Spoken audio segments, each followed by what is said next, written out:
भवाब्धिपोतं वन्दे महापुरुषते चरणारविन्दम्। बोलिए प्रेम से श्री सद्गुरु महाराज की, श्री सद्गुरु महाराज, श्री सद्गुरु महाराज की जय। परमाराध्य सद्गुरु महाराज के पावन युगल श्री चरणों में बारंबार नमन। उपस्थित सत्संग प्रेमी महानुभावों, माताओं एवं बहनों, आज हम लोग स्वर्गीय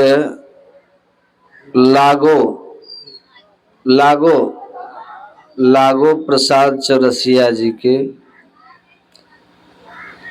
श्राद्ध के उपलक्ष्य में यहाँ सत्संग कर रहे हैं। उनके जो पुत्र हैं श्री अखिलेश और कारेलाल चौरसिया जी, ये लोग सत्संग करा रहे हैं और हम लोग सत्संग में स्तुति प्रार्थना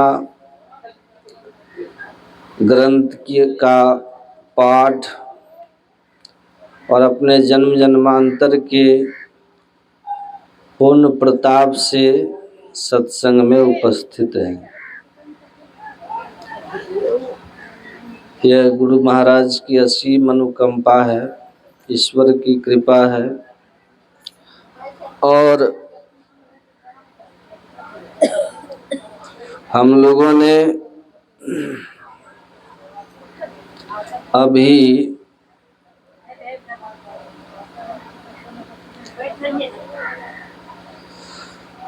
ज्ञान संकलनी तंत्र से पाठ के रूप में सुना है और संतवाणी को भी सुना है। देखिए, ग्रंथ का पाठ इसलिए कराया जाता है ताकि जो भी ज्ञान उपदेश दिया जाए वह ग्रंथ के अनुकूल और प्रामाणिक हो, और नहीं तो हर आदमी अपने अपने मन की बात कहेगा। भगवान श्री कृष्ण ने गीता में अर्जुन से कहा है कि शास्त्र विधि मुत सृज्य वर्तते यह काम कारतः न स्वसिद्धि मवाप्नोति न सुखम न पराम गतिम। कि धर्म शास्त्र में वर्णित विधियों को छोड़कर जो मनमाना भक्ति पूजा करता है उसको न सिद्धि मिलती है, न सुख मिलता है और ना ही उसकी सद्गति होती। अर्थात धर्म शास्त्र के वर्णित विधि के अतिरिक्त मनमानी भक्ति पूजा से न आपका संसार सुखी हो सकता है और ना ही परलोक आपका सिद्ध हो सकता है। अर्थात लोक परलोक दोनों जगह जीवन को सुखमय शांतिमय बनाने के लिए धर्म शास्त्र के अनुकूल भक्ति पूजा होनी चाहिए। भगवान श्री राम ने लक्ष्मण जी से कहा था अपने वनवास काल में, हरित भूमि तृण संकुल समुझ पड़हि नहीं पंथ जिमी पाखंडवाद ते लुप्त हो ही सदग्रंथ। कहा कलयुग का स्वभाव कैसा होगा? कलयुग का स्वभाव कैसा होगा? भगवान कहते हैं देखिए, वर्षा ऋतु के बीत जाने पर जब कच्चे रास्ते खेतों से होकर के जो गुजरते हैं तो वो घास के बड़े बड़े उग आने से वो रास्ता ढक जाता है, पता नहीं चलता है। भगवान कहते हैं उसी तरह से कलयुग में पाखंड इतना बढ़ जाएगा कि सदग्रंथ का जो ज्ञान है ना वो ढक जाएगा, वो ढक जाएगा। मैं एक दिन बहुत आश्चर्यचकित होकर के चिंतन करने लगा। इधर मत आइए, अभी जाइए उधर बैठिए। संत की दृष्टि कितनी दूर की होती है। एक बार कटिहार जिला में एक बरमसिया जगह है, कटिहार जिला में बरमसिया है। वहाँ ध्यान से सुनिएगा, एक आदमी के घर पर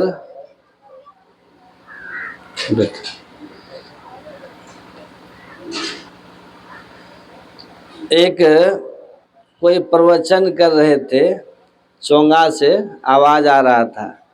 प्रवचन करते हुए जो प्रवचन कर रहे थे वो एक नए मत पंथ का प्रचारक थे, जिसका किसी सदग्रंथ से कोई लेना देना नहीं था। बड़ा ऊंचा ऊंचा गरज गरज के बोल रहे थे ऊंचे आवाज में कि कौन कहता है कि मांस मछली नहीं खाना चाहिए? आपको मन करे मांस मछली खाने का तो जरूर खाइए, और अकेले अगर खाने में मन ना लगे तो हमको भी बुलाइए।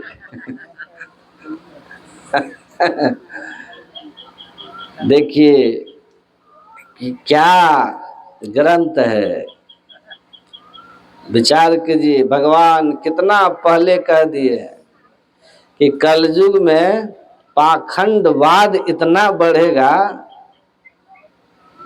कि धर्म ग्रंथ विलुप्त हो जाएगा, सद्ज्ञान ही ढक जाएगा, अपना मन माना जिसको जो होगा बोलेगा। देखिए एक धर्म के प्रचारक हैं और क्या कह रहे हैं, जो चिल्लाकर निर्लज की तरह कह रहे हैं कि कौन कहता है। अब उसको कौन जाएगा कहने के लिए? उसको कहने जाएगा कौन? तो इसीलिए धर्म ग्रंथ का पाठ होना बहुत जरूरी है, नहीं तो पाखंड जो है ना वो बढ़ जाता है। किताब का इतना अपमान मत कीजिए आप लोग, उठा के यहाँ रखिए गुरु महाराज के पास। गुरु महाराज ने सदग्रंथ के पाठ का विधान बनाया।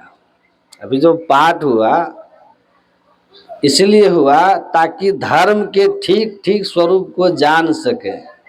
एक बात और आप लोग याद रखिएगा कि सच्चे और अच्छे राह पर चलने वाले लोगों की संख्या हमेशा कम होती है, समझ गए ना? कम होती है। ज्यादातर लोग किधर होते हैं? उन्हीं राह पर चलते हैं जिसमें चलने में कोई त्याग नहीं होता है, सहज आसान। लेकिन दुनिया में जो भी काम है ना, प्रेय और श्रेय का मार्ग, कठोपनिषद में नचिकेता को यमराज ने कहा था कि एक श्रेय मार्ग है और दूसरा प्रेय मार्ग है।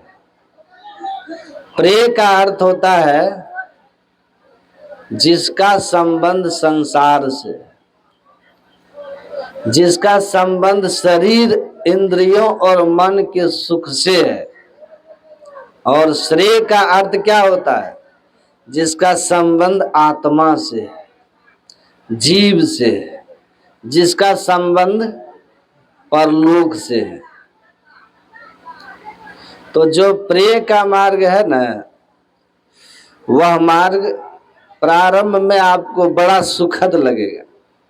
शुरू शुरू में प्रेय का मार्ग सुखद मार्ग होता है, लेकिन परिणाम उसका बड़ा दुखद होता है। क्योंकि शरीर इंद्रियों को जो सुहाए वह आप सुख मानते। आवाज बढ़ा थोड़ा। तो आपकी इंद्रियां आंख, नाक, जीभ और त्वचा, ये पांचों विषयों के सुख में ही सुख मानती है आपकी इंद्रियां। तो विषय सुख के पीछे भागेंगे तो आपको आनंद आएगा, लेकिन परिणाम में वह दुखदाई होगा।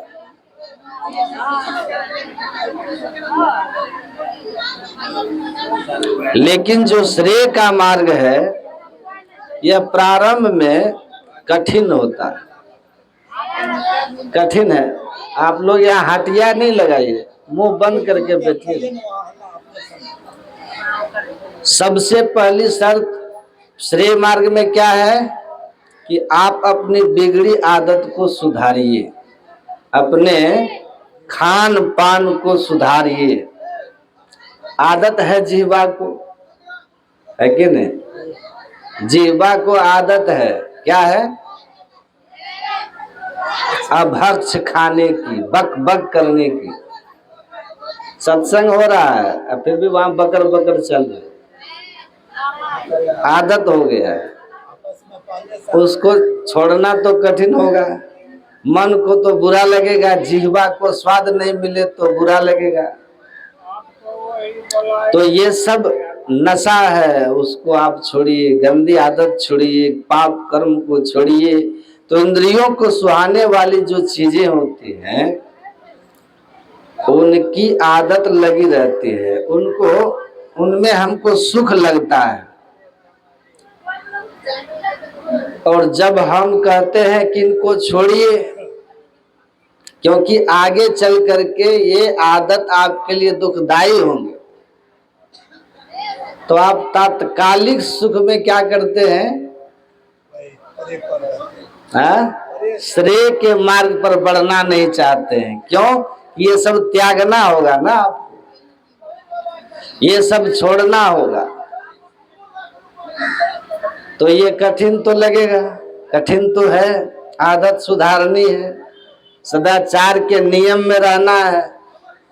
झूठ, चोरी, नशा, हिंसा, व्यभिचार, ये 5 पाप का त्याग, जिसमें खान पान की पहली पवित्रता है, प्रथम समाज। तो ये जो श्रेय का मार्ग है ना, यमराज ने नचिकेता से कहा, वो प्रारंभ में कठिन लगता है, लेकिन आगे अनंत सुख का द्वार खोल देता है। और जो प्रिय का मार्ग है, ये प्रारंभ में सुखद लगता प्रिय, पर उसका सुख भी क्षणिक होता है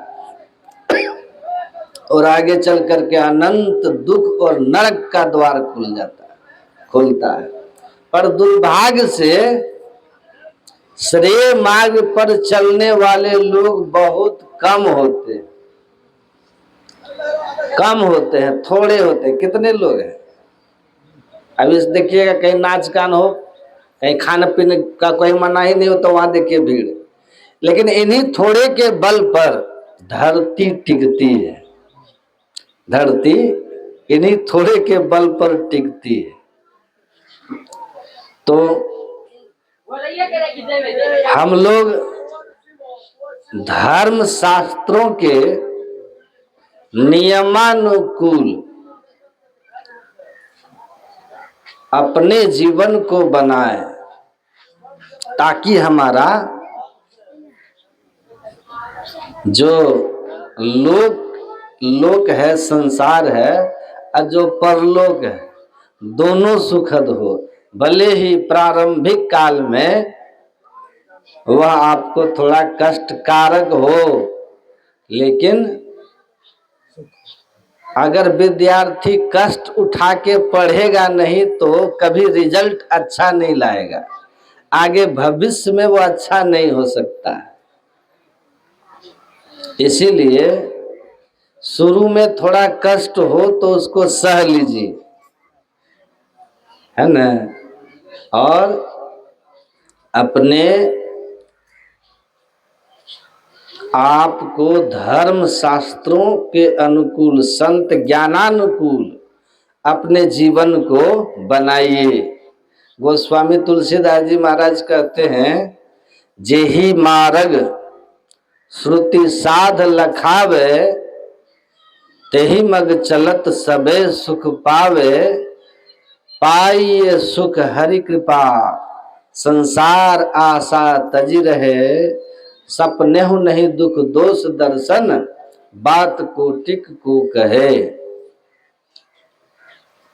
गोस्वामी जी कहते हैं, जेहि मार्ग श्रुति साध लखावे, तेहि मग चलत सबे सुख पावे। कहते हैं जो रास्ता वेद उपनिषद गीता रामायण और संत बताते हैं, उसी राह पर चल करके संसार में सभी सुख पाते हैं, सभी सुख पाते हैं। तो वेद और संत कौन सा राह बताते हैं, इसलिए हम लोग अभी पाठ सुने हैं, जिसमें उपनिषद वेद का ही अंग है, उसका भी पाठ सुने और संत वाणी का भी पाठ सुने, दोनों का पाठ सुने कि क्या वेद कहता है और क्या संत कहते हैं। इसी पर हम सबको चलना है, तो हमारा जीवन सुखी हो जाएगा। तो जाबाल नाम के एक ऋषि हुए हैं। जाबाल जो थे ना, जाबाल, उनका कथा भी लिखा है, उसी में दिया है कि जाबाल जो थे जब 10 वर्ष के हुए तो उन्होंने अपनी माता जी से कहा कि माँ, हमारे साथ के जो लड़के हैं, बच्चे हैं, सब लोग पढ़ने के लिए जा रहे हैं, स्कूल जा रहे हैं, गुरुकुल जा रहे हैं, पढ़ने जा रहे हैं, तो मैं भी गुरुकुल में जाके पढ़ना चाहता हूँ।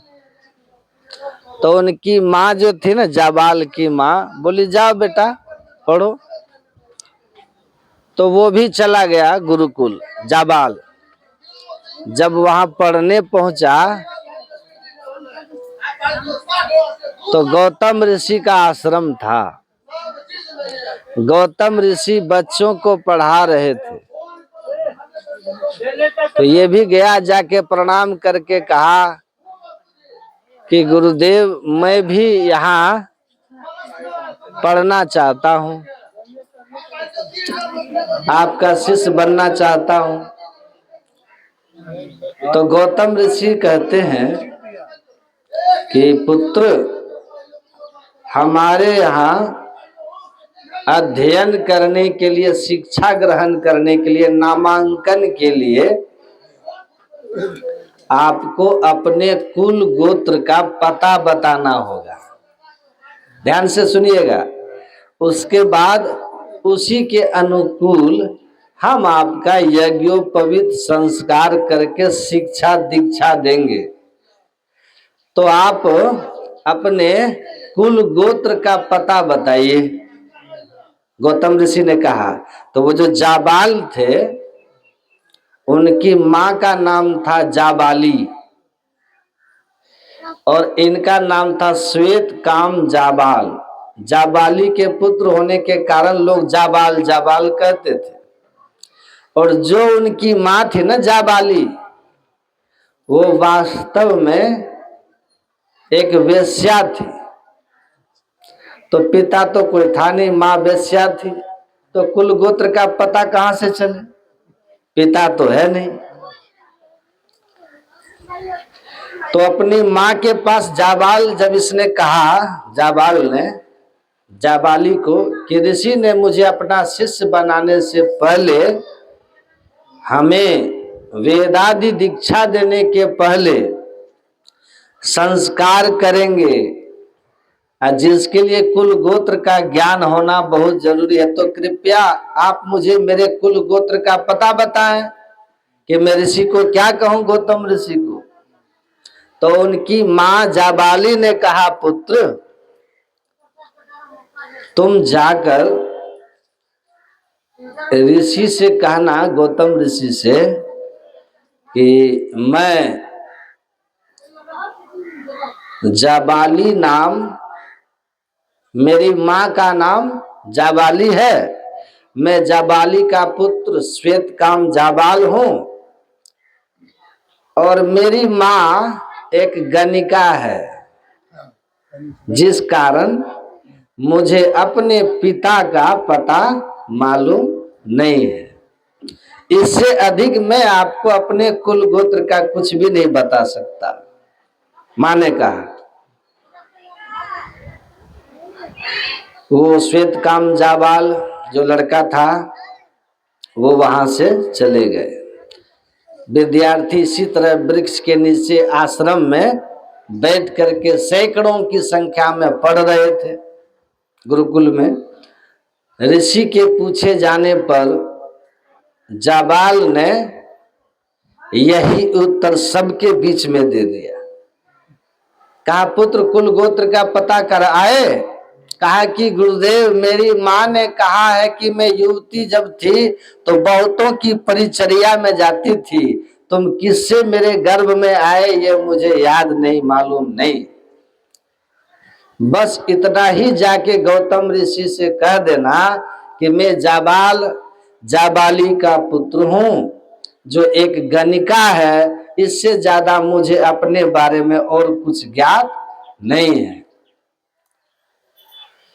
जब ऐसा श्वेतकाम जाबाल ने ऋषि के सामने सबों के बीच में कहा, तो गौतम ऋषि उठे, उस बच्चे को गले से लगाते हुए कहा, पुत्र तुम समझते हो कि तुम क्या कह रहे हो?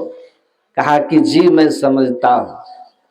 कहा, इतना कड़वा सत्य है तुम्हारा खुद के बारे में, लोग अपनी बुराइयों को छिपाते हैं और अच्छाइयों को दिखाते हैं, और तुम्हारे साथ इतना कड़वा सत्य है कि स्वयं का पिता तक का पता नहीं, और मां गणिका है।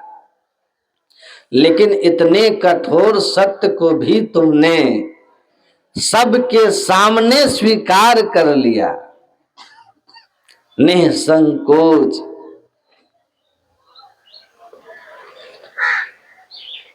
तो धर्म शास्त्रानुसार सत्य प्रतिष्ठायाम ब्राह्मणः, जो सत्य में हर हाल में स्थिर रहता है, जो हर हाल में सत्य को नहीं त्यागता है, ऐसे सत्यनिष्ठ सत्य प्रतिष्ठित मनुष्य ही शास्त्र में ब्राह्मण होने का अधिकारी होता है। मैं तुम्हें ब्राह्मण बालक के रूप में अपना शिष्य ग्रहण करता हूं। तो जाबाल को गौतम ऋषि ने अपना शिष्य बनाया। देखिए कैसी स्थिति थी जाबाल की, कि कुल गोत्र का पता नहीं, फिर भी उसके कर्म था सत्यवादी, तो उसको ब्राह्मण की श्रेणी में शिक्षित और दीक्षित किया गया। वही जाबाल ऋषि के आश्रम में वेद आदि अध्ययन करते हुए, साधन भजन करते हुए आगे चल करके एक बड़े महान महर्षि श्वेतकाम जाबाल के नाम से प्रसिद्ध हुए। और उन्होंने लोगों के कल्याण के लिए उपदेश किया। वही उपदेश धर्मशास्त्र के मर्म को समझाते हुए, वेद की महिमा को समझाते हुए, वेदों के ज्ञान पे जो उन्होंने उपदेश किया, वही उपदेश जाबाल दर्शन उपनिषद के नाम से सत्संग योग में।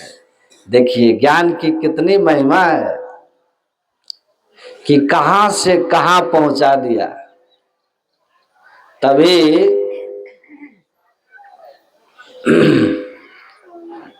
शांति से सुनो, बुझल, हल्ला हल्ला नहीं करिए।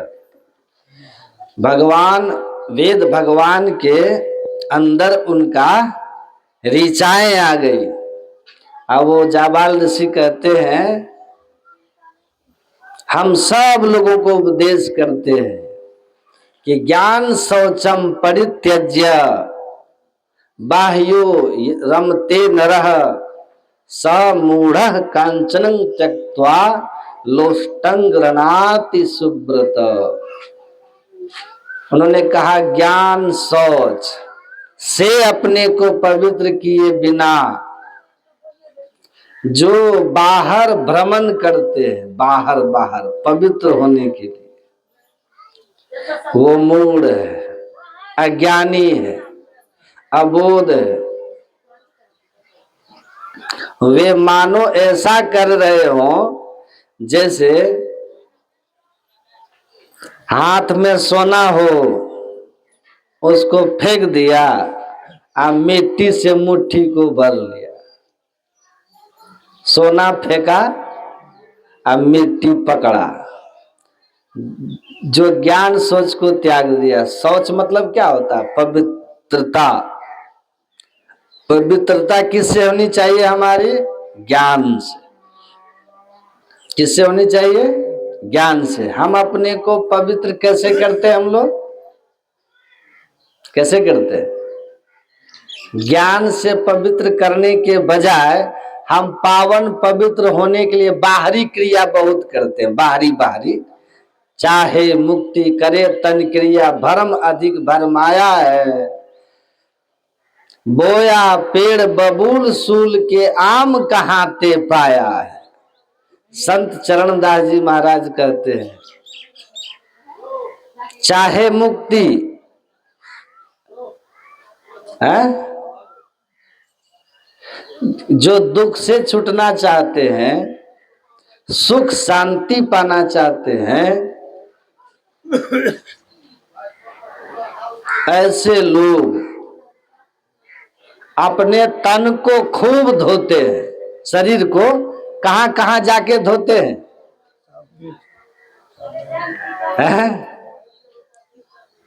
कोई गंगा सागर में, कोई प्रयागराज में, कोई हरिद्वार में, कहां नहीं जाते।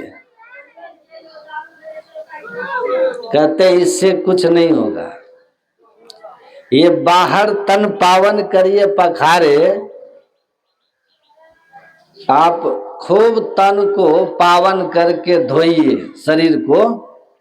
तुलसीदास जी कहते मरे न उरग अनेक जतन, बल्मीक विविध विधि मारे। कहते हैं बिल पर कितनों लाठी मारिए, उसके अंदर का सांप मरने वाला नहीं है, मरेगा। उसी तरह आप अपने अंदर की पवित्रता पर ध्यान नहीं देते हैं, चित्त की पवित्रता पर। आगे के श्लोक में क्या कहा? चित्त अंतर्गतम दुष्टम। ज्ञान शौच की महिमा क्यों है? क्योंकि मैल कहाँ है? मैल भीतर मैल चहल के लागी, बाहर तन क्या धोवे है। अविगत मूर्ति महल के भीतर, वाका मार्ग न जोए है। कहते हैं कि मैल कहाँ है? चित्त के अंदर है, हृदय में। काम क्रोध लोभ मोह मद मात्सर्य ईर्ष्या द्वेष कहाँ है? कहाँ पर है? भीतर। धो किसको रहे? इधर तन को, तो लाख विधि से तन को धो लीजिए, किसी तीर्थ व्रत में जाके धो लीजिए तो मन पवित्र हो जाएगा। कितना भी कुछ कर लीजिए, हृदय निर्मल नहीं होगा। और जब तक हृदय निर्मल नहीं हुआ तो देवी भागवत में लिखा है, यावत न मनो निर्मल तावत सर्वम निरर्थकम। तब तक आपका सब क्रियाकर्म निरर्थक हो जाएगा। वह क्रियाकर्म जिससे मन की पवित्रता नहीं होती हो, केवल तन पवित्र हो रहा हो, तो कहते निरर्थक हो गया। मन की पवित्रता होनी चाहिए। मन कैसे पवित्र होगा? भगवान कहते हैं, निर्मल मन जन सो मोहि पावा, मोहि कपट छल छिद्र न भावा। जो निर्मल हृदय के होंगे ना, उसी को हम मिलने वाले हैं। कपट और छल छिद्र वाले के तो हम मिलेंगे नहीं। तो निर्मल कैसे होगा हमारा हृदय?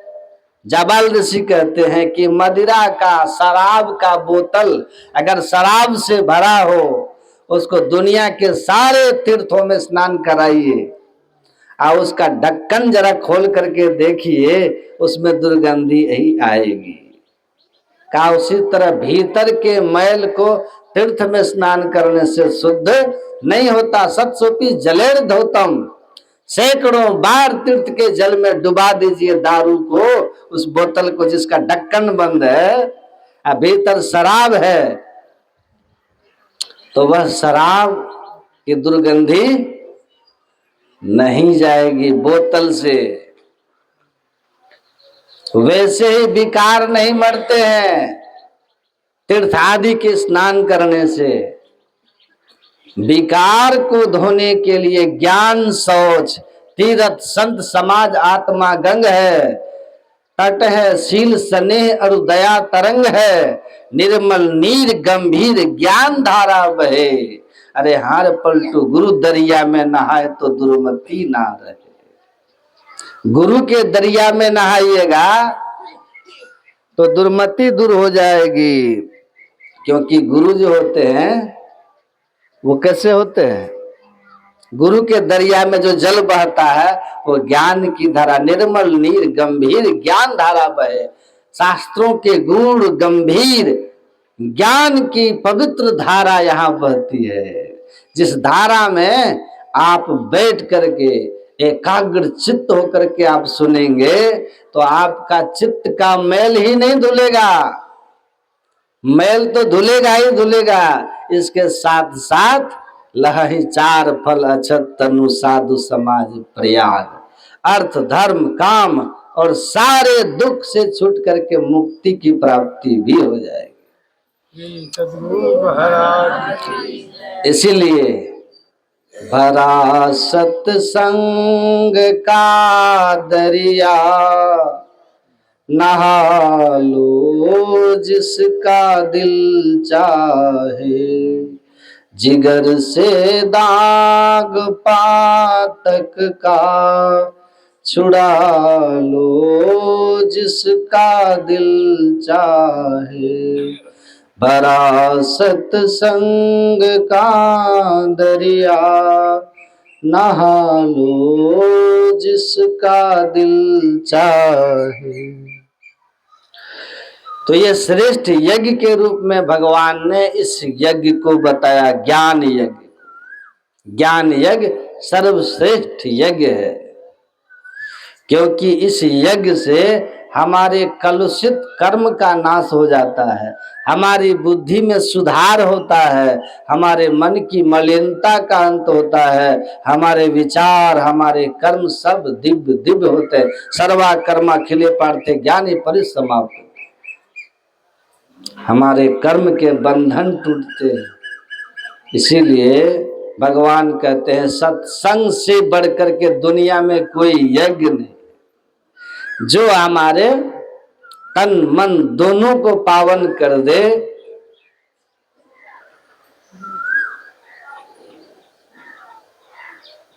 ऐसा है। इसीलिए सत्संग की बड़ी महिमा, ज्ञान शौच है। कबीर साहब क्या कहते हैं, लोकामति का भोरा रे, आज जो काशी तन तजे कबीरा राम ही कौन नेहोरा रे। देखिए कहते हैं अरे थोड़ा सोचो, थोड़ा समझो, थोड़ा विचारो। अगर काशी में स्नान करने या काशी में जाके मरने से मुक्ति हो जाती तो इतने सारे धर्म ग्रंथ और इतने सारे संत ईश्वर भक्ति का प्रचार क्यों करते? विचारो, इतना आसान होता मुक्ति पा लेना। काशी में जाओ और मुक्ति, मरो तो मुक्ति। इतना आसान अगर होता मुक्ति पाना तो क्यों नहीं हम भक्ति के बारे में, साधना के बारे में इतना कुछ कहते। जीवन भर जैसे जीना था जियो, अंत में जाके काशी में मरो, है कि नहीं है? देखिए बुद्धि आदमी की कैसी होती है। एक जगह एक आदमी बता रहे थे, जैसे बकरा होता है ना, दुर्गा पूजा में बलि देता है, तो हमने कहा कि बकरा का बलि क्यों देते हैं? तो कहा कि बकरा का बलि, बोला बलि देते हैं ना बाबा बकरा को, तो हमको केवल लाभ थोड़ी होता है, बकरे को भी लाभ हो जाता है। बकरी को क्या लाभ मिलता है भाई?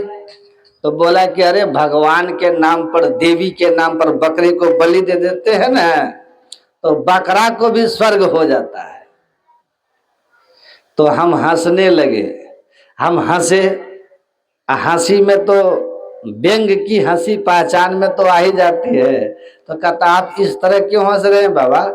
हम बोले हम सोच रहे हैं कि आपके बाबूजी बूढ़े हैं, उनको भी बलि दे दीजिए, स्वर्ग चले जाएंगे।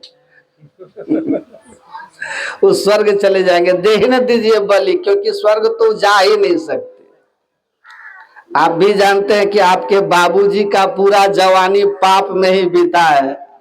सब गांव समाज जानता है, लोग बोलते हैं कितने, कौन कौन ऐसा पाप है जो आपके बाबूजी ने नहीं किया है। तो नरक जाने वाले हैं, कंफर्म टिकट लिए हुए हैं नरक का।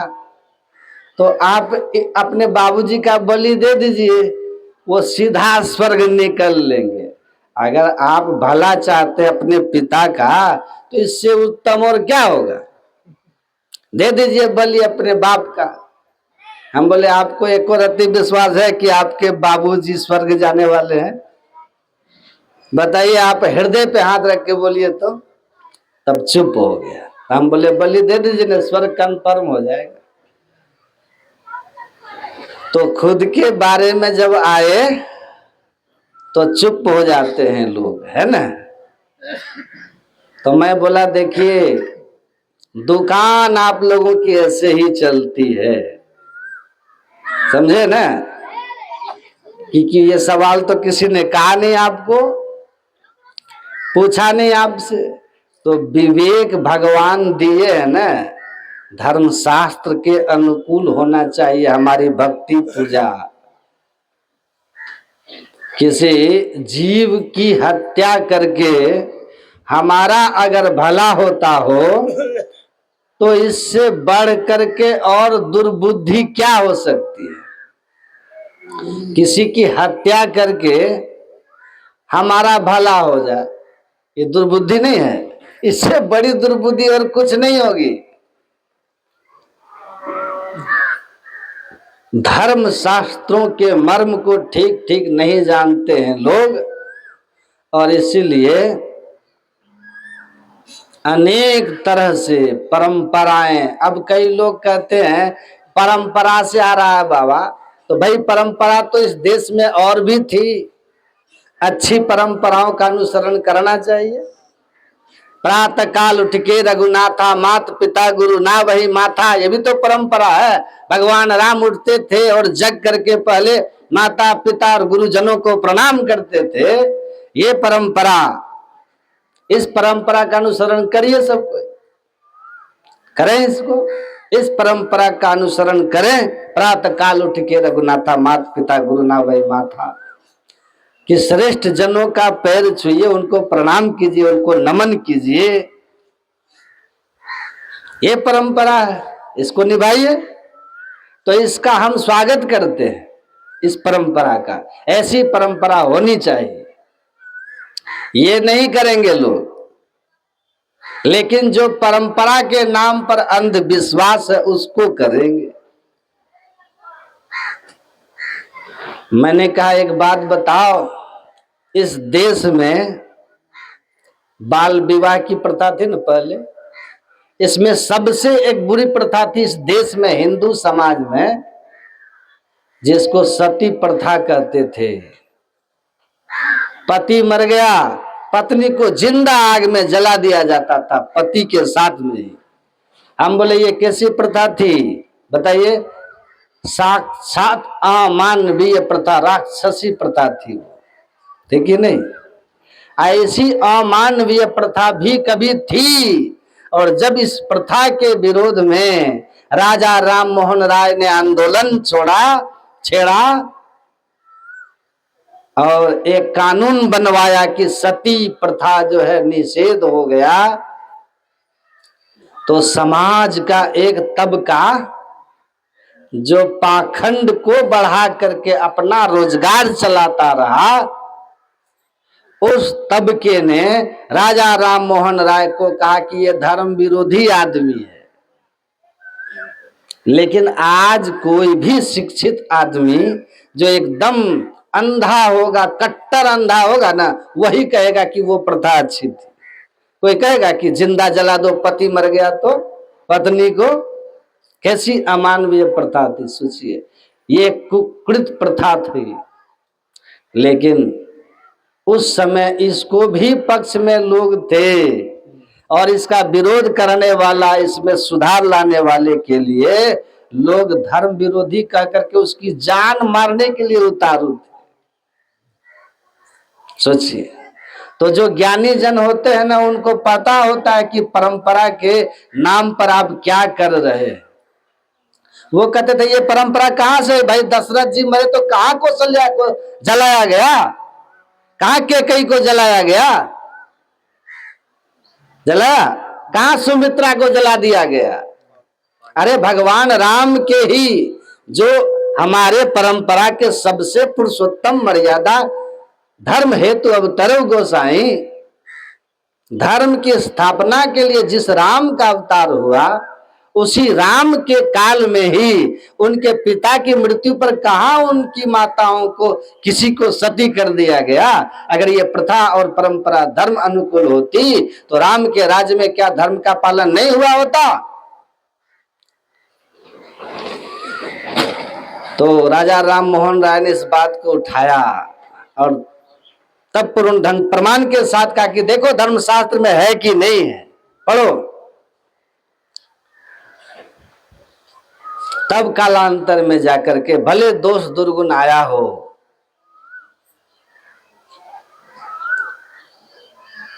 तब वो परंपरा खत्म हो गई। वैसे ही बहुत सारी परंपराएं अभी भी हैं, आज भी है, जिसको आप ढो रहे हैं, समझ रहे हैं ना? और वो धर्मांधता है, पाखंड है, हाँ अमानवीय है। जैसे बलि प्रथा, ये अमानवीय प्रथा है। जिंदा आग में स्त्री को जला दो, ये देवी देवता के नाम पर बकरे को मार दो, भैंसा को मार दो, ये उससे ज्यादा कोई अंतर नहीं है, वही है ये भी। लेकिन आप हमारे खिलाफ बोलिएगा, क्योंकि आप अभी जो है ना, आने वाली पीढ़ियां आपकी मानेगी कि जिन लोगों ने इनका विरोध किया, राजा राम मोहन राय की तरह, वो महान लोग थे। आगे चल करके लोग मानेंगे। समय आएगा तो, क्योंकि जो जो इसके विरोध में थे वो ज्ञानी लोग थे, अपने समय के बुद्धिजीवी लोग थे, वो अपने समय के धर्म के मर्म को जानने वाले लोग थे।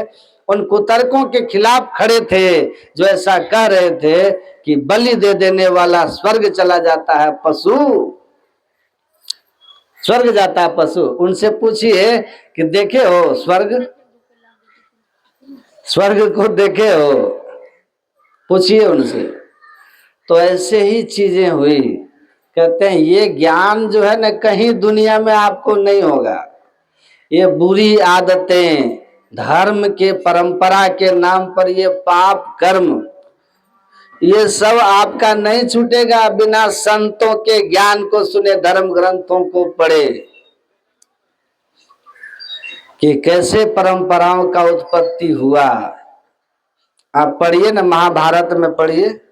महाभारत में लिखा है जब भीष्म पितामह से युधिष्ठिर जी शांति पर्व में पूछते हैं कि अहिंसा, अहिंसा जो है परम धर्म के रूप में जब शास्त्र में वर्णित किया गया तो ये बलि प्रथा का कैसे परंपरा प्रारंभ हुआ। देखिए बलि प्रथा कैसे आई। तो उसी में शांति पर्व में भीष्म पितामह ने कहा कि पहले हमारे धर्म में यज्ञ जो होते थे, यज्ञ वो अन्न से यज्ञ होता था, अन्न से। कालांतर में चलकर क्या हुआ कि धीरे धीरे इसमें परिवर्तन आया। क्या परिवर्तन आया? तो भीष्म पितामह कहते हैं कि पहले सभी लोग जो होते थे बड़े नैतिक होते थे, खास करके ब्राह्मण समाज जो होता था वो बड़े ऊंचे नैतिकता वाले होते थे, बड़े ऊंचे चरित्र आचरण के होते थे। उनका जीवन बड़ा त्याग तपस्या का होता था ब्राह्मणों का। पुरोहित इतने त्यागी, इतने तपस्वी, इतने ज्ञानी होते थे कि राजा उनकी सलाह से राज्य का संचालन करते थे, जिससे राज्य हमेशा आगे की ओर जाता था, प्रजा को सुख मिलता था। तो राजा के जगह राजा का पुत्र राजा बनता था, लेकिन पुरोहित जो होता था ना, वो पुरोहित का पुत्र पुरोहित नहीं होता था। पुरोहित का पुत्र पुरोहित नहीं होता था। अपने समय का जो सबसे ज्ञानी व्यक्ति होता था, राजा अगला पुरोहित उसी को चयन करते थे। सुन रहे हैं ना सब? लेकिन धीरे धीरे पुरोहित जो होते थे उनमें समय के प्रभाव से कमी आई, सब जगह गिरावट आती है। तो गिरावट आई, क्या गिरावट आई? तो पुरोहित अपने जगह अपने पुत्र को ही पुरोहित फिट करने लग गया, पुत्र को। तो परिणाम क्या हुआ कि अब पिता तो योग्य थे, पुत्र योग्य नहीं है, योग्य नहीं है। अब पहले गुण और कर्म के आधार पर वर्ण था, पहले गुण कर्म के आधार से। एक ही माता पिता के 4 पुत्र में एक ब्राह्मण, एक क्षत्रिय, एक वैश्य, एक शूद्र हो सकता था, क्योंकि उनके कर्म वैसे थे। कोई अगर पूजा पाठ करा रहा है, वेद पढ़ रहा है, पढ़ा रहा है, यज्ञ कर रहा है, करा रहा है, तो वो ब्राह्मण हो गया। और उसी का बेटा चला गया देश सेवा में, सरकारी सेवा में चला गया, सेना में चला गया, तो वो क्षत्रिय वर्ण का हो गया। मतलब वर्ण बाय बर्थ, जन्म से नहीं होता था, कर्म से होता था। कोई व्यापार करने लगा तो वैश्य हो गया, कोई और काम में लग गया, जो सेवा करने लगा तो शूद्र हो जाता था। ऐसे बहुत सारे उदाहरण हैं, ऐसे बहुत सारे उदाहरण हैं। धर्म वेदों को पढ़ेंगे तो मिलेगा, धर्म शास्त्रों को, कि ब्राह्मण का पुत्र था लेकिन वो शूद्र था। शूद्र माता पिता का पुत्र ब्राह्मण था। श्वेत काम जाबाल है ना, वेश्या का पुत्र ब्राह्मण है, जिसका प्रसंग अभी सुने आप। तो कहते हैं कि हुआ क्या कि जो पुरोहित थे उनका पुत्र नालायक हो गया। आदर नहीं मिल रहा पुरोहित को, लेकिन पिता को मोह है पुत्र का, तो उन्होंने, पिता ने अपने जगह अपने पुत्र को पुरोहित बना दिया मोह से, ताकि इसका सम्मान हमारे बेटे का हो। तो लोग विरोध करने लगे कि ऐसे लोग जो मांसाहारी है वो पुरोहित कैसे हो सकते हैं। इस पर भारी विवाद हुआ।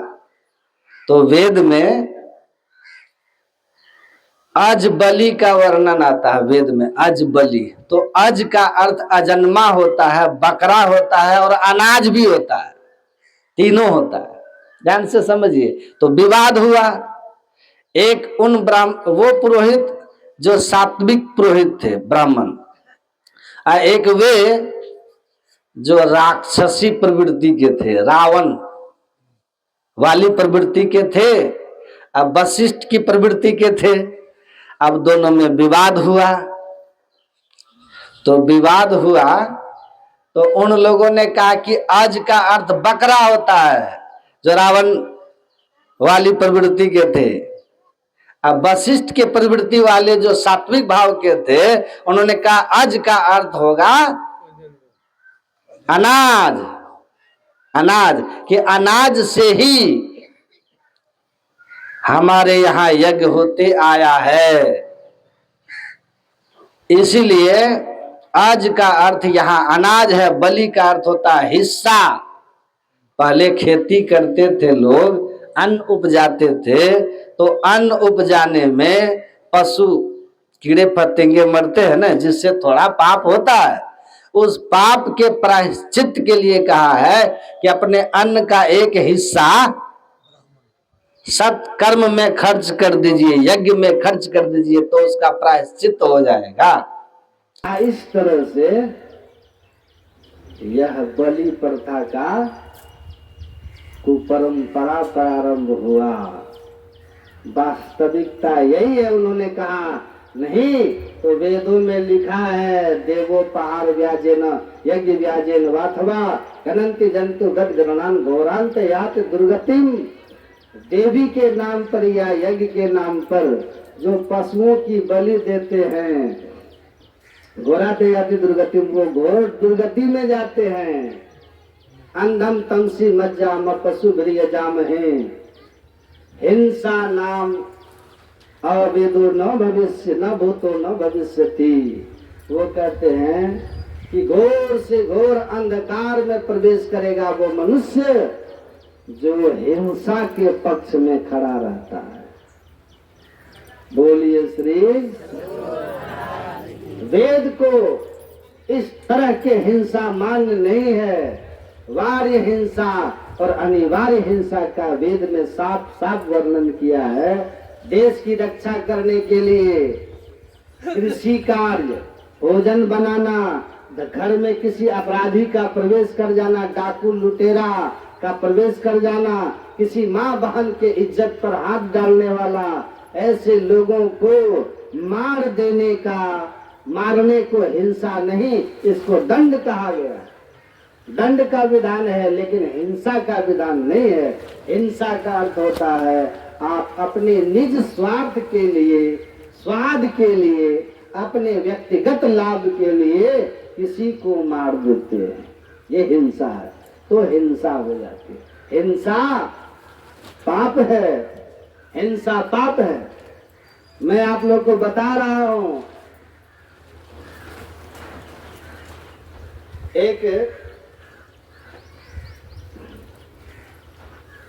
एक व्यक्ति ने पूछा, जीवो जीवसु भोजनम शास्त्र में लिखा है बाबा, इससे आप सहमत हैं? हमने कहा कि हाँ सहमत है। एक सीमा तक सहमत है, एक लिमिट तक सहमत है। जीवो जीवसु भोजनम का मछली मछली को खाता है बाबा। मैंने कहा कि बिल्कुल सही बात, मछली मछली को खाता है। शेर जो है हिरण को खाता है। ये पशु समाज का नियम है। किसका नियम है? हिंसा। ये पशु समाज का नियम है। मनुष्य समाज में मनुष्य मनुष्य को मार के खाता है। आपके समाज में खाता है क्या? बाघ मार के खा जाएगा अगर हिरण को, तो दुनिया में कोई कोर्ट कचहरी है जहां जाकर के कोई अपील होगा? है? समाज की व्यवस्था में आप मार के खाने की बात छोड़िए, थप्पड़ भी मारने पर भी आपको सजा का विधान है। किसी को थप्पड़ मारिए तो, है कि नहीं? विधान है कि नहीं है? किसी को मार सकते थप्पड़, जेल हो जाएगा। पशु के समाज का नियम और मनुष्य समाज का नियम अगर एक ही हो तो मनुष्य और पशु फिर अंतर क्या है? फिर अंतर क्या है? हिंसा अगर पशु के समाज का नियम है तो अहिंसा मानव समाज का नियम है, अहिंसा मनुष्य के समाज का नियम है। इसलिए मनुष्य सामाजिक प्राणी है। आप इसको समझिए। मैंने उनको कहा दूसरी बात कि जो आप साग खाते हैं ना, साग, उसमें भी जीव है। साग में भी, वनस्पति में भी जीव है ना, अनाज में भी जीव है। नहीं तो आप मिट्टी में डालते तो गेहूं पौधा कैसे आता है? जीवन है ना उसमें। और उसको थोड़ा सा भून दे दिए तो फिर उसमें से पौधा नहीं आएगा, क्योंकि जो उसके अंदर की चेतन शक्ति थी, जीवनी शक्ति थी, वो नष्ट हो गई। तो जीवन तो है ना उसमें भी, लेकिन वर्गीकरण है, वर्गीकरण है। विद्यार्थी पहले क्लास वाले को भी कहते हैं कि पहली क्लास का विद्यार्थी है, ये 5वीं का विद्यार्थी है, ये मैट्रिक का विद्यार्थी है, ये बीए का विद्यार्थी है, ये एमए का विद्यार्थी है, ये पीएचडी का विद्यार्थी है तो विद्यार्थी। सब विद्यार्थी ही होते हैं, लेकिन क्लासिफिकेशन होता है। उसी तरह से जीव शाकाहारी और मांसाहारी जीवों का भी क्लासिफिकेशन है, वर्गीकरण है। आप देख लीजिए। फिर जो आप लोग सुने ही होंगे कि जो मांसाहारी जीव होता है, जो मांस खाने वाला होता है, जीवों वाला, उसकी आंखें बंद होती है जन्म के साथ। तो क्या मनुष्य के बच्चे का आंख जन्म बंद होता है जन्म के समय? गाय, बकरी, इनके बच्चों के आंख खुले होते हैं। मनुष्य के बच्चे की आंख खुला होता है जन्म के समय। बाघ का, कुत्ता का, बिल्ली का, शेर का आप देख लीजिएगा। सियार का, मैंने आर्य आश्रम में सियार 2 बच्चा दिया था तो उसकी आंख बंद थी। हम लोग देखे आश्रम में बच्चा दे दिया तो उसकी दोनों की आंखें बंद थी। तो सजीव शाकाहारी और मांसाहारी का वर्गीकरण है। चाट के पानी पिएंगे जो मांसाहारी होंगे, शाकाहारी होठ लगा के पिएगा। मांसाहारी को कितनों दौड़ा दीजिए पसीना नहीं निकलेगा, वो जीभ से पसीना पानी निकालेगा। शाकाहारी को दौड़ाइए, पसीना पसीना हो जाएगा। उनके जबड़ी, उनके दांत देखिएगा कैसा होता है, मांस चीरने के लिए होता है। आपके पास ऐसा कुछ गुण है जो मांसाहारी वाला है? सब शाकाहारी का गुण है। तो आप किधर खड़े हैं? क्यों खाते हैं? पशु के समाज का नियम, मनुष्य के समाज का नियम एक दूसरे के विपरीत है। पशु प्रकृति के साथ जीता है, मनुष्य प्रकृति के विरोध में चलता है। और आप देख लीजिए, कोई भी जीव मनुष्य को छोड़कर, पीठ में दर्द किसी को नहीं होता मनुष्य को छोड़कर। आप पढ़ लीजिएगा, मनुष्य को छोड़ करके पीठ में दर्द किसी जानवर को नहीं होता है, क्योंकि मनुष्य जो है प्रकृति के हिसाब से चौपाया था। चलता कैसे है? 2 पैर पर, इसीलिए पीठ में दर्द होता है।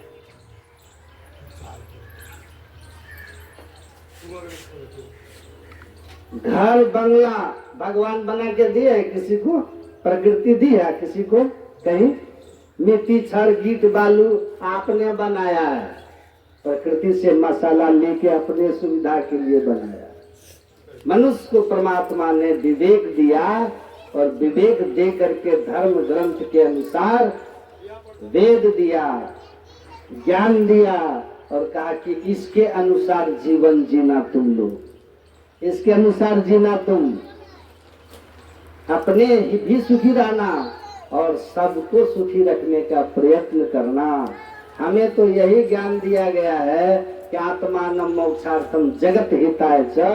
आपको मनुष्य बनाया इसीलिए है कि आप अपने आप को जन्म मरण के चक्र से छुड़ाने के लिए साधना करना, भक्ति करना और जगत के हित के लिए काम करते रहना, न कि अपने स्वाद के लिए दूसरे को मार देना और उसको देवी का नाम दे देना। आप पढ़िए ना देवी भागवत, जिसमें देवी जी खुद कह रही हैं कि मेरे नाम पर जो निरीह पशुओं का खून बहाता है और अपने जिह्वा का स्वाद लेते हैं, ऐसे लोग जब तक चांद और सूरज रहेगा तब तक नरक में रहेंगे।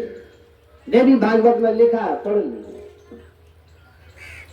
तब तक नरक में रहेंगे। लेकिन क्या है कि आपको मैं कहा ना कि कभी सती प्रथा भी लोग मानते थे और जब राजा राम मोहन राय विरोध करते हैं तो उनको लोग कहता धर्म विरोधी आदमी है। लेकिन आज का समाज कहता राजा राम मोहन राय बड़े ज्ञानी व्यक्ति थे, बहुत बड़ा धर्म के नाम पर, परंपरा के नाम पर जो हमारे समाज में फैला हुआ कुरीति था उसके खिलाफ आंदोलन किया। धीरे धीरे समाज का जब ज्ञान बढ़ते जाएगा तो ऐसे बलि प्रथा जैसे चीजों का घोर विरोध होगा। नवगछिया है ना, जानते हैं भगवान, वहाँ काली मंदिर में भैंसे की बलि दी जाती थी, भैंसे की आज भी यहाँ भी देखिए काली मंदिर में। लेकिन अब जाके पता कर लीजिएगा, उस समाज को समझ आ गई और वहाँ भैंसे का बलि बंद हो गया। और कोई भी आज तक वो समाज आगे ही बढ़ा। माँ काली की कृपा से किसी को कुछ अहित नहीं हुआ। क्यों? कि माँ काली खुश होगी कि अब समझ आया इस समाज को जो मेरे नाम पर बेमतलब भैंसा मार रहा था,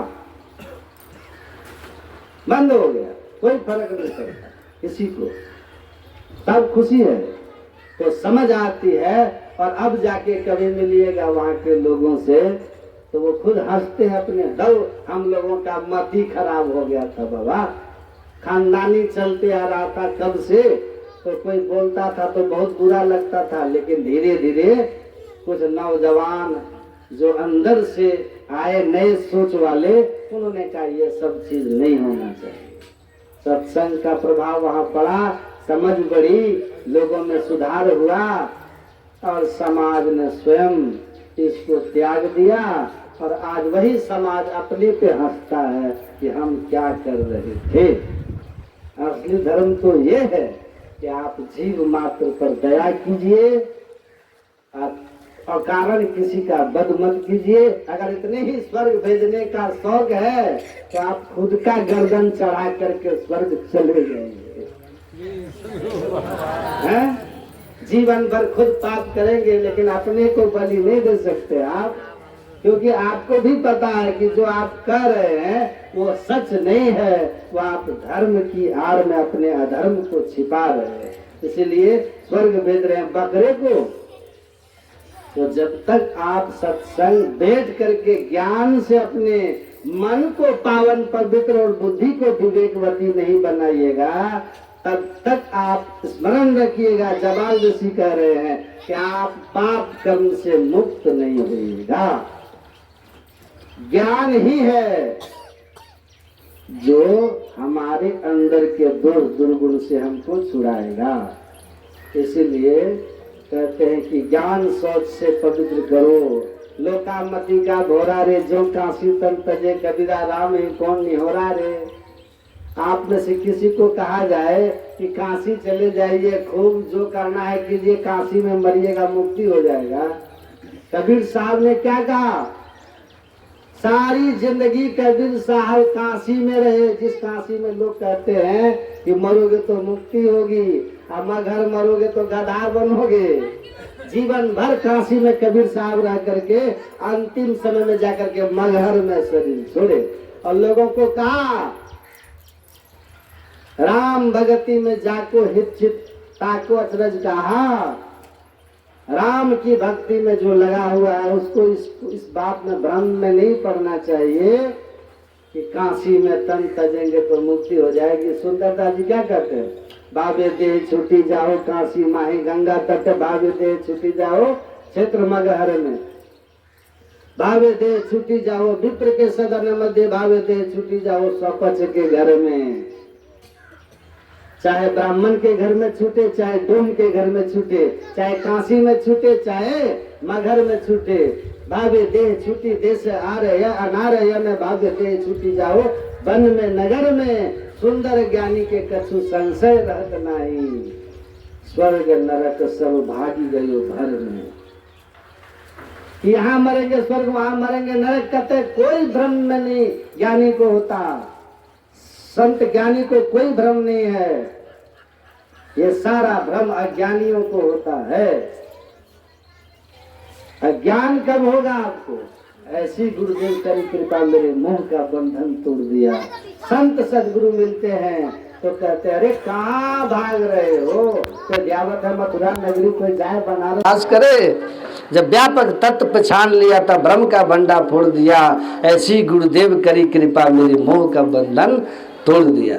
अज्ञानता के बंधन को तोड़ करके और कहते हैं कि तुम उठो, ज्ञान सोच से अपने को पवित्र करो, सत्संग सुनो, सद्ज्ञान सुनो। सद्ज्ञान बिना सत्संग के तो होगा ही नहीं। कुर्ते गंगा सागर गमनम व्रत परिपालन मथवा दानम, ज्ञान विहीन सर्वमतेन मुक्तिम भजति न जन्म सत्येन।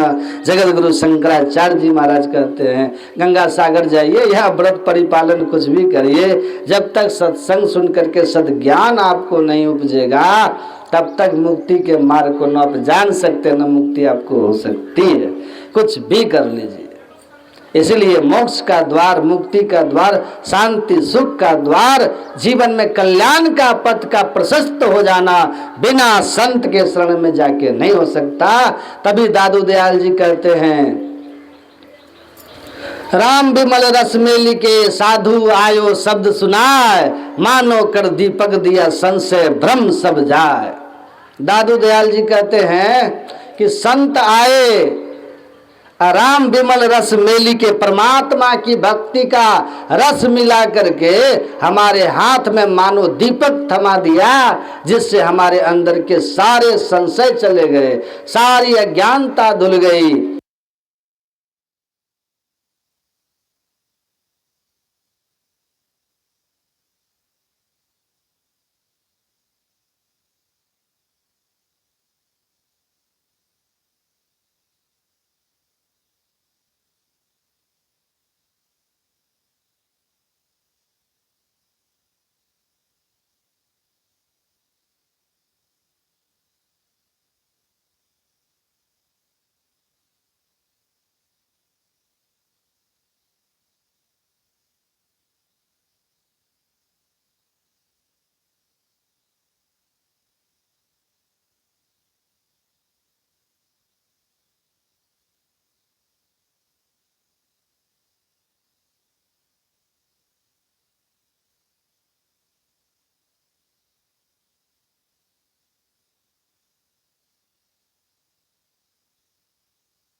मगर गया जाकर के कहा, कहे कबीर सुनो हो संतो भरम करो जनी कोई, जस काशी तस मघा उसर हृदय राम दे हुई।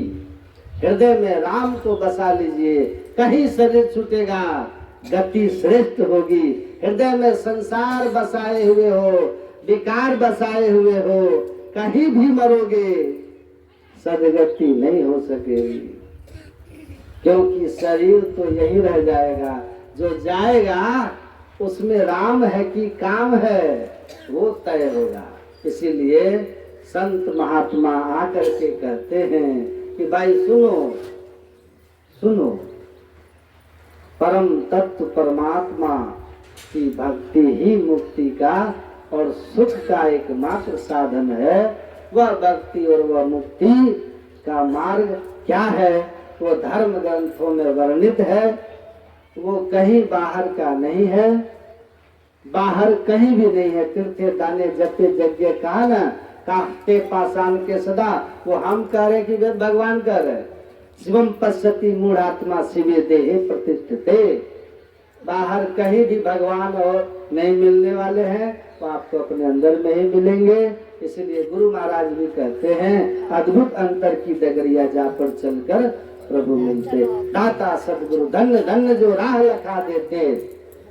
दाता सच्चे संत मिलते हैं, सदगुरु मिलते हैं, वो रास्ता दिखा देते हैं। कहते बाहर भरमन बाल खेल जैसन, बाहर का भटकना बालक के खेल जैसा है। उसमें चित्त के न मेल ढूंढने वाले हैं, न हृदय निर्मल होगा, न परमात्मा को आप प्रिय होंगे, न परमात्मा की कृपा होगी, न आप परमात्मा को कभी पा सकोगे। इसलिए चित्त की शुद्धि के लिए सत्संग ही एकमात्र साधन है। ध्यान सत्संग ही चित्त को निर्मल कर सकता है। इसके अतिरिक्त किसी उपाय से चित्त शुद्धि नहीं होगी। और जब तक चित्त शुद्धि नहीं होगी, तावत सर्वम निरर्थकम, तब तक ये वे सब साधन निरर्थक है। इसलिए जिस साधन से चित्त शुद्ध हो, जिस साधन से मन की पवित्रता हो, जिस साधन से हमारे काम क्रोध लोभ मोह मद मात्सर्य का नाश होता हो, जिस साधन से जिस उपाय से हमारे खान पान की पवित्रता का बोध होता हो, पाप कर्म से हम छूटते हों, वही सत्संग और ध्यान है, वही ज्ञान सोच है। इसी में स्नान करिएगा तो आप मुक्ति के मार्ग पर बढ़ सकिएगा, और नहीं तो धर्म के नाम पर, परंपराओं के नाम पर अंधविश्वास आपके ऊपर थोपा जाएगा, और इसी में आप भी खुश रहिएगा। तो आज खुश रहिएगा। संत लोग अंत में कहते हैं, मेरी न मानो जमराज तो मनाएगा, और तेरा किया डंडा मार के भुगताएगा। कहे गीतानंद फिरेगा तो रोता, 1,84,000 में लगाएगा गोता। फिर जन्मना और मरना पड़ेगा, अरे मन मुसाफिर निकलना पड़ेगा। तो आप सत्य क्या है समझिए और उसको पकड़ के रखिए, तो ये मानव जीवन सार्थक हो जाएगा, लोक परलोक उत्तम हो जाएगा। बाकी आपकी मर्जी है ना। आप जानिए, कुछ दल बहादुर बाबा कहते थे हमारा काम है कहना, हम कह दिए। आपका काम है करना। करिए, करिएगा तो तरिएगा, नहीं तो मरिएगा, है कि नहीं? नहीं तो मरिएगा, समझिएगा। तो सत्य बात यही है कि चित्त शुद्धि के लिए सत्संग ध्यान कीजिए, खान पान पवित्र रखिए, जीव मात्र पर दया कीजिए, आपस में मेल प्रेम से रहिए। बोलिए श्री सद्गुरु। देखिए यहाँ जो सत्संग हुआ, हमारे आदरणीय पूज्य लागू प्रसाद चौरसिया जी की आत्मा की शांति के लिए मैं गुरु महाराज से प्रार्थना करता हूँ कि उनकी आत्मा जहाँ भी हो, गुरु महाराज अपनी शरणागति में रखें, उनका कल्याण करें। और आप लोग जो सत्संग में आए, आप सबके लिए भी शुभकामना मंगल कामना है। बोलिए प्रेम से।